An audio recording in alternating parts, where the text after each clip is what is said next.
MLA గారు చెప్పినట్లుగా cinema రంగానికి కూడా ఖచ్చితంగా విశాఖపట్నం అనేది ఇక్కడ తీసినటువంటి ఏ సినిమా షూటింగ్ అయినా సరే ఆ సినిమా సూపర్ డూపర్ హిట్ అయినటువంటి నేపథ్యం ఉంది. ఇంకా నంది అవార్డుల విషయంలో కూడా మనకి ఏ రకమైనటువంటి ఇబ్బంది లేదు. నంది అవార్డులను తప్పనిసరిగా నిర్వహిస్తాం. అయితే మనకి గతంలో ఉన్నటువంటి పరిస్థితి, మధ్యలో 19 నుంచి 24లో ఉన్నటువంటి విధానం, వీటిలన్నింటినీ సమీక్షించుకుని ఒక పూర్వం నుంచి ఉన్నటువంటి వాటికి వల్ల లేకపోతే ఇప్పుడు కొత్తగా ప్రారంభించాలనేటువంటి దాని మీద కొంచెం కసరత్తు జరుగుతుంది. జరిగిన వెంటనే నంది అవార్డులు కూడా ఇస్తాం, నంది నాటకోత్సవాలు కూడా కండక్ట్ చేస్తాం. ఖచ్చితంగా మీరే గమనిస్తే మీరు 2019-24 మధ్యలో ఉన్న పరిస్థితికి ఇప్పుడు చూస్తే కళాకారులు, రచయితలు, కవులు లాంటి వాళ్ళు చాలా సంతోషంగా ఉన్నారు. వాళ్ళకు గుర్తింపు ఉంది.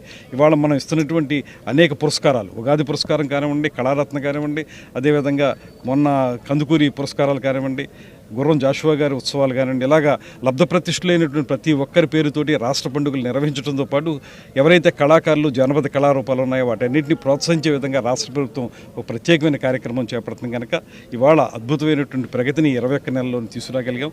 సినిమాకి ఇంకొంచెం గట్టిగా పనిచేయాల్సి ఉంది, ఖచ్చితంగా పనిచేస్తాం, దాన్ని కూడా తీసుకొస్తాం అనేటువంటి మాటను తెలియజేస్తూ పీవీఆర్ గ్రూప్ వాళ్ళకి ప్రత్యేకమైన అభినందనలు తెలియజేస్తున్నాను. వాళ్ళు త్వరలోనే మంచి రూపంలో దీన్ని తీసుకొచ్చి హైత్ లాంటి పెద్ద గ్రూప్తో టైఅప్ అయ్యారు. వాళ్ళ ఆర్కిటెక్చర్ కూడా ఇక్కడ ఆర్కిటెక్ట్ కూడా ఇక్కడికి వచ్చారైనా వారు కూడా సరైన సలహాలు ఇచ్చి ఒక మంచి 5 స్టార్ హోటల్ ఇక్కడ ఏర్పడితే తద్వారా మనం ఇందాక అనుకున్నట్లుగా పర్యాటక రంగానికి గమ్యస్థానంగా విశాఖపట్నాన్ని తయారు చేయడంలో వీరు కూడా ఒక భాగం కావాలని మనస్ఫూర్తిగా కోరుకుంటూ సెలవు తీసుకుంటున్నాను.